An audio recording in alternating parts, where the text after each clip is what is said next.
नमस्कार पेंशन धारकों, आप सभी का स्वागत करते हैं एक बार फिर से हमारे इस YouTube चैनल पर। दोस्तों, पेंशन धारकों के साथ साथ EPS 95 पेंशन सरकारी कर्मचारी पेंशन धारकों के लिए बड़ी खबरें हाल फिलहाल में निकलकर सामने आ चुकी हैं, जिसमें दोस्तों आप सभी ने सुना होगा कि EPS 95 मिनिमम पेंशन बढ़ोतरी को लेकर यहां पर कमांडर अशोक जी रावत का एक बड़ा संदेश सभी EPS 95 पेंशन धारकों के लिए, जो कि नेशनल एजुकेशन कमेटी है, उन्होंने हाल फिलहाल में जारी किया था।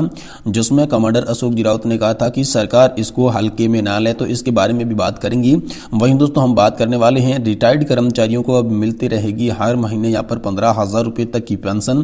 वहीं 1.20 लाख कर्मचारियों को GPF जो नंबर हैं वो जारी कर दिए जा चुके हैं।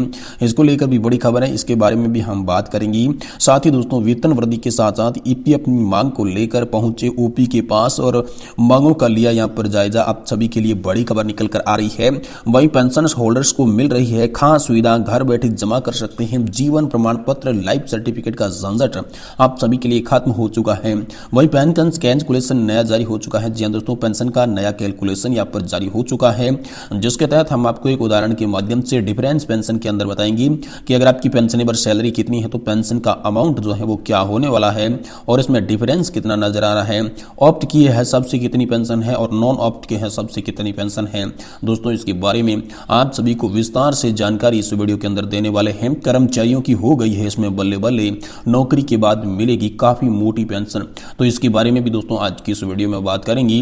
वहीं EPS पेंशन बढ़ाए जाने को लेकर आंदोलन की तैयारी हो चुकी है और इसी आंदोलन के बाद अब सभी के लिए क्या बड़ी खबर निकल कर आ रही है, तमाम वीडियो के अंदर छोटी बड़ी अपडेट को हम कवर करने वाले हैं। इसलिए आप सभी EPS 95 पेंशन धारक, सरकारी कर्मचारी, राज्य कर्मचारी पेंशन धारकों से निवेदन है कि आज की इस वीडियो को आप लोग लास्ट तक जरूर देखें, जिससे आपको पेंशन और पेंशन से जुड़ी तमाम बड़ी खबरें सही सटीक और तथ्यों पर आधारित इस चैनल के माध्यम से देखने को मिल सके। इससे पहले दोस्तों आप वीडियो को लाइक कर दें और चैनल पर पहली बार आए हैं तो चैनल को सब्सक्राइब कर दें। तो चलिए वीडियो को शुरू करते हैं। दोस्तों सबसे पहले बड़ी खबर की बात करें तो आप सभी EPS 95 पेंशन धारकों के लिए 7,500 प्लस DA की मांग को लेकर कमांडर अशोक रावत का बड़ा बयान, जो कि नेशनल एजुकेशन कमेटी के अध्यक्ष है, उनके द्वारा निकलकर सामने आ चुका है, जिन्होंने हाल ही में यहाँ पर नेशनल एजुकेशन कमेटी ने एक आंदोलन की रूपरेखा तैयार की है। साथ ही कमांडर अशोक रावत ने लाइव आकर आप सभी पेंशन धारकों के लिए बड़ा ऐलान किया है, जिसमें उन्होंने कहा था कि महाराष्ट्र के हिंगलोरी में यहाँ पर जो है 4 मंत्री भूपेंद्र यादव से मुलाकात में उनके लिए बड़ी यहाँ पर जो है एक आशा की किरण जगी है, जिसमें 4 मंत्री ने जो आश्वासन दिया था उसे पूरा करते हुए वह नजर आ रही है। उन्होंने कहा था कि 4 मंत्री ने जो कहा था वैसा के वैसा प्रस्ताव वित्त मंत्रालय को भेजा जा चुका है, लेकिन सरकार जो है इस पर कोई भी एक्शन नहीं ले रही है। इसी को लेकर पेंशन धारक देश में एक बार फिर से बड़ा प्रदर्शन करेंगे और इसी प्रदर्शन को लेकर रूपरेखा आप सभी के लिए तैयार कर दी जा चुकी है, जिसमें NSC राष्ट्रीय संघर्ष समिति और कमांडर अशोक रावत ने कहा कि सरकार हल्के में पेंशन धारकों को न ले, बहुत ही बड़ी ताकत इन पेंशन धारकों की है।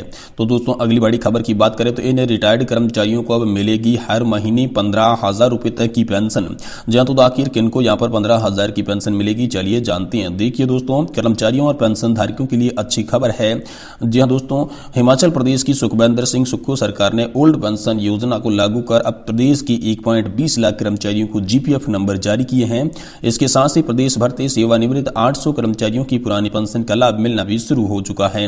खास बात दोस्तों यह है कि जिन पेंशन धारकों को 500 रुपए की पेंशन मिलती थी, अब उन्हें 15,000 रुपए तक की पेंशन मिलेगी। जी हाँ दोस्तों, दरअसल 2003 के बाद राज्य में पुरानी पेंशन योजना को बंद कर दिया गया था, इसकी जगह नई पेंशन योजना लागू की गई थी। लेकिन बीते साल सत्ता में आते ही कांग्रेस सरकार ने अपना वादा निभाते हुए OPS को फिर से बहाल किया था और इसी को लेकर बड़ी खबर है।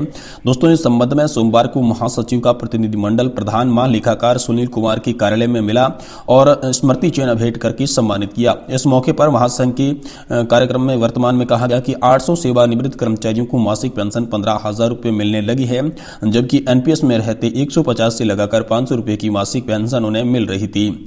महासंघ ने आग्रह किया कि 1.36 लाख कर्मचारियों में से 1.20 लाख के GPF नंबर जारी हो चुके हैं। ऐसे में शेष कर्मचारियों की GPF नंबर कुछ समय में ही जारी कर दिए जाएंगे।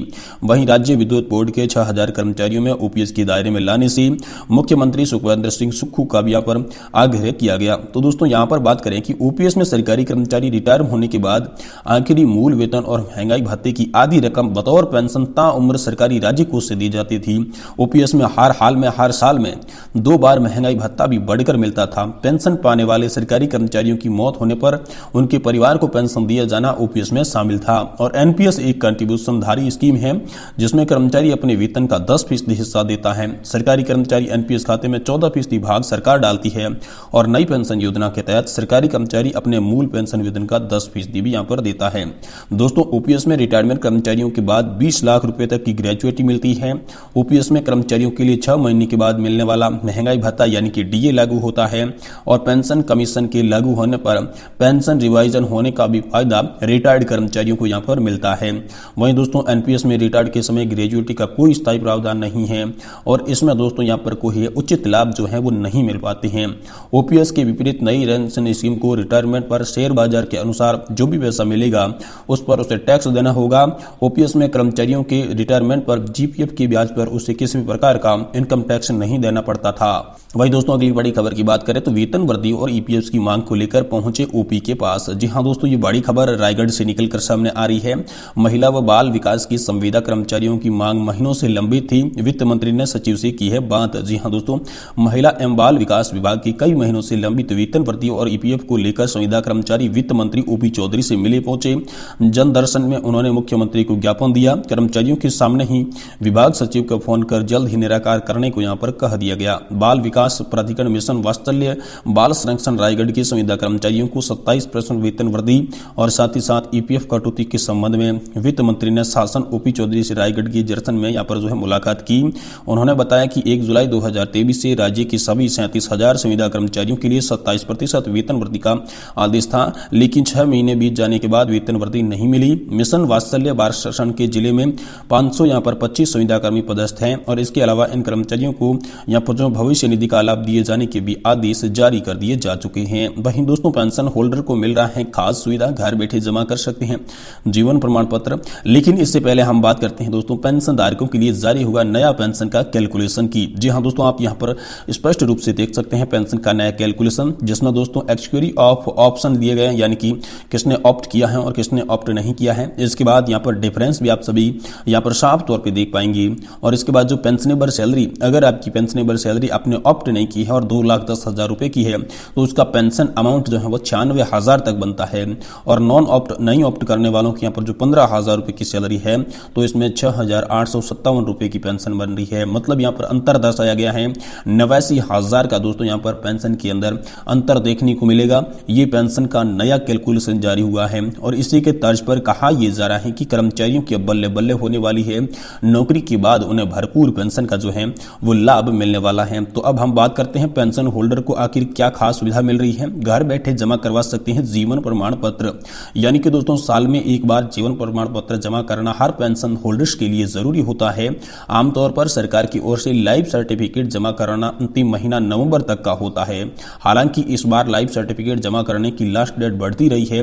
जीवन प्रमाण पत्र जमा करने की आखिरी तारीख बढ़ाकर दोस्तों 31 जनवरी 2024 कर दिया गया है। ऐसे में पेंशन भोगी के पास अधिक दिनों का और समय बच चुका है। अगर आप पेंशनर्स करता है या आपके घर में कोई पेंशन का लाभ उठा रहा है तो आप घर बैठे ही आसानी से लाइफ सर्टिफिकेट जमा यहां पर दोस्तों कर सकते हैं। दोस्तों, सरकार की ओर से पेंशन भोगियों के घर लाइफ सर्टिफिकेट जमा करने की सुविधा दी जा रही है। ऐसे में पेंशन होल्डर आसानी से जीवन प्रमाण पत्र जमा कर सकते हैं। 1 या 2 दिन नहीं बल्कि 7 तरीकों से ये अपने आधार पर अपना कर पेंशन भोगी जो है वो जीवन प्रमाण पत्र जमा कर सकते हैं। कई तरीकों में एक डिजिटल जीवन प्रमाण पत्र की सुविधा भी शामिल है। आप इस सर्विस के जरिए आसानी से घर बैठे जीवन प्रमाण पत्र जमा करवा सकते हैं। इसके लिए आपको किसी भी लंबी लाइन में लगने की जरूरत है, ना ही किसी बैंक में जाने की जरूरत है। बिल्कुल ही आसान आप सभी के लिए कर दिया गया है और 31 तारीख तक ये वैलिड रहेगा। ये भी बड़ी खबर निकलकर सामने आई है। साथ ही दोस्तों ईपीएस 95 पेंशन बढ़ाने को लेकर बड़ी दोस्तों यहाँ पर जो है तैयारी कर ली जा चुकी है। ईपीएस 95 राष्ट्रीय संघर्ष समिति पेंशन न्यूनतम मांग 7,500 रुपए को लेकर सरकार पर दबाव बना रही है और 12 जनवरी को दोस्तों प्रधानमंत्री को ज्ञापन भेजकर लोकसभा चुनाव से पहले कर्मचारियों को लाभ देने पर बड़ा दबाव जो है बनाने की तैयारी कर ली जा चुकी है। तो दोस्तों आज की वीडियो में इतना ही। वीडियो पसंद आए तो इसे लाइक करें और चैनल को जरूर सब्सक्राइब कर लें।